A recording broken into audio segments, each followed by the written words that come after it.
dunida maanta waxaa ku badan shaqo la'aanta si la mid ah waxaa aad ugu badan fursadaha aysan cidina ka faa'iideysan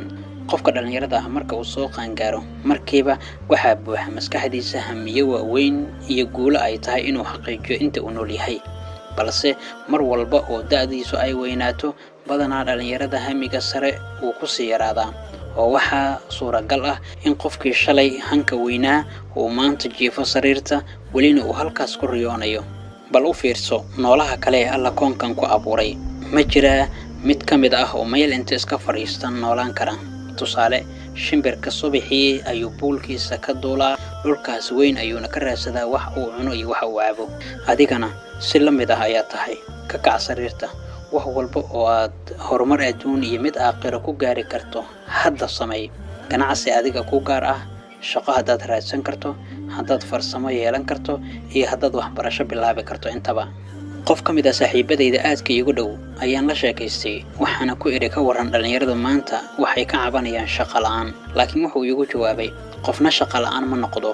ee wuusan qofina shaqo rabin haddii aad xirfad leedahay haddaadan waxba baran iyo haddaad jaamici tahayba waxa keliya ee ku hogaamin kara waa rabitaankaaga sidaas ayuu yidhi saaxiibkay marka aad subaxdii hurdada ku gaarto kala bar maalinta oo dhan habeenkiina aad dhafar ku gaarto kala bar habeenka oo dhan laakiin kuwa wadada guusha ku socda sidaas ma ahan mar walba waxay kacaan waqti hore waxayna seexdaan waqti hore si aysan maalinta ugu yaraan berri ayaad bilaabaysaa berri ayaad shaqo raadinaysaa berri maalin walba waa ay cusub tahay laakiin adigu weli waad jiftaa welina waxaad dhex wareegaysaa baraha bulshada oo qayb ka ah caajiska iyo wahsida ku haysata bal u fiirso waqti intee le'eg ayaad maalinkii ku bixisaa baraha bulshada si aad saaxiibada ula xiriirto si aad muuqaalo iyo warbixino iyo waxyaabo yacni oo la soo dhigay aad maanta dhan u eegayso ayaa gabalkii dhacay subaxii sidaas la mid ah waaga ayaa kuugu bariyay adigoo ku dhex jira haddana maalintii oo dhan sidaas ayaa samaysay qof ayaa subaxii u kala haya beertiisa si uu uga shaqeeyo waayo waa guushiisa iyo isha dhaqaale ee qoyskiisa haddii uu jiifi lahaa qofkaas muxuu goran lahaa ay kula tahay qof ayaa aroortii hore aadaya meelaha qashinka lagu daadiyo si uu uga raadsado wax isticmaal leh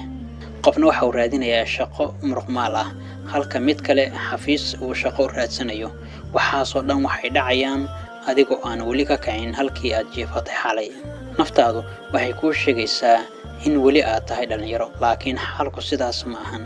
geedka baxaya inta uu yar yahay ayaa tiirar geesaha laga geliyaa si uu u tooso adiguna hadda ayaad istoosi kartaa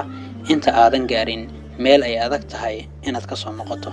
maxaa kuu hagaagay bishii hore ama sanadkii hore naftaada ma adigaa hogaamiya mise iyada ayaa ku hogaamisa naftaada iyo adigu isbarta waa halkaas wadada bilowga u ah guushaada fadlan ka kac fadhiga oo hadda bilow wax walba aad ku guuleysan karto ha niyad jabin dhaqaaq waad guuleysan insha Allah